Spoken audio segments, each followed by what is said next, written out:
Hey guys, thanks for joining me. And if you like what you see, please subscribe. Hello, peoples.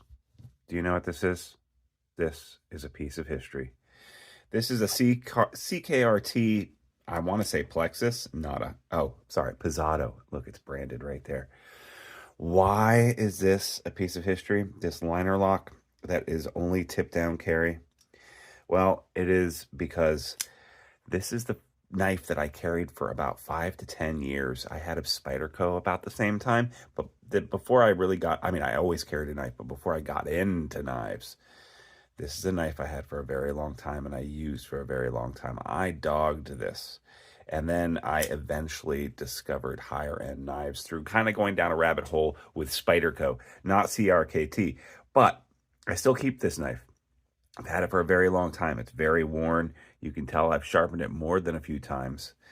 It is right now very sharp, and I've taken it apart and done some work to it so that it runs and sings as best as it can. And I keep it in my, I have like a couple of survival packs, little ditty bags here and there. And I keep it in one of those so that if I ever walk out of the house without a knife, I'll still have good old trusty Pizzato. Why do I bring this up? I bought myself another CRKT. I don't think that, CRKT for me flies under the radar. I don't really buy them like ever. In fact, this might be the next one I bought since this. I'm not 100% sure about that, but I feel like it's true. And so I'm really excited about this. I don't really need this knife to do this unboxing, but we're going to go ahead and do it. I think, by the way, this old Pizzato is, what, it doesn't even say what steel it is. I bet it's like 8 CRV or something. This is something a little bit better and a little bit different. It's designed by Princeton Wong, and it's very futuristic. I've seen it go for anywhere from $100 to $120. But yeah, very different. It's got this fat carbon, different lines on here going on. It's got a clip with a bearing in the middle of it, which I think I actually will end up liking. It's kind of short, but I think that that's good. And it is a frame lock, I believe, or we call this like a hybrid bolster lock. I'm not even sure. And it's, I think, 27C12, which is a very clean Sandvik stainless steel. I've never used it before. All right, shall we open this? Let's try the flipper motion. I think this is going to be kind of a fidget toy, too. I got to tell you, I already like the lines. It looks totally different than anything I have. Oh, yeah. That action was actually really, really nice. Very, very nice. Wow. Look at that. That is definitely sexy times right there. I like this a lot. The blade is super thin down back here. And then over here, it's actually a little bit thicker towards the point, which is interesting.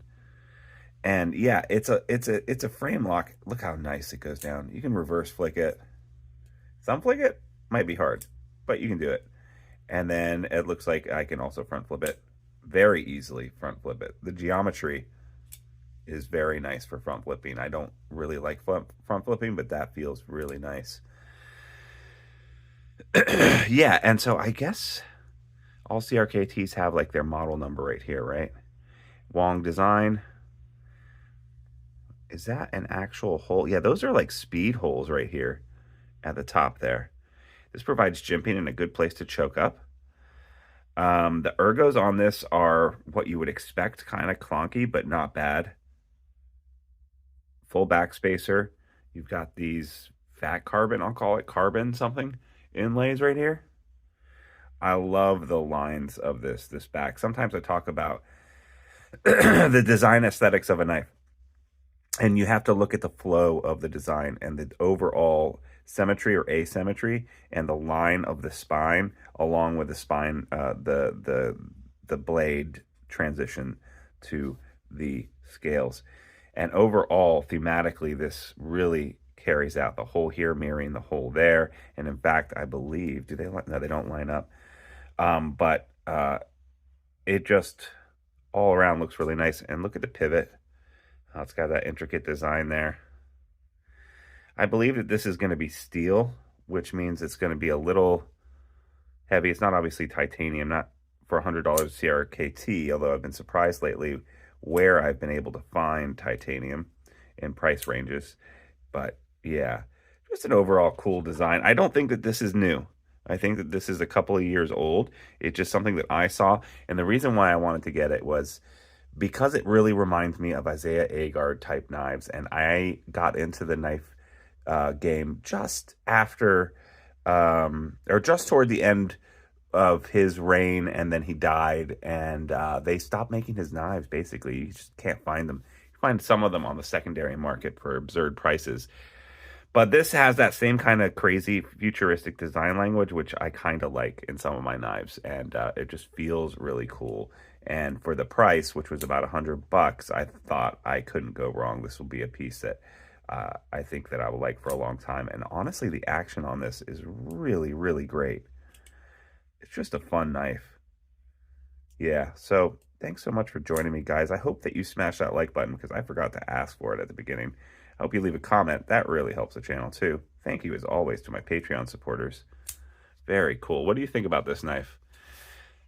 Let me know in the comments. Really appreciate your time today, and I'll see you next time on Sharp Ends. Bye-bye now.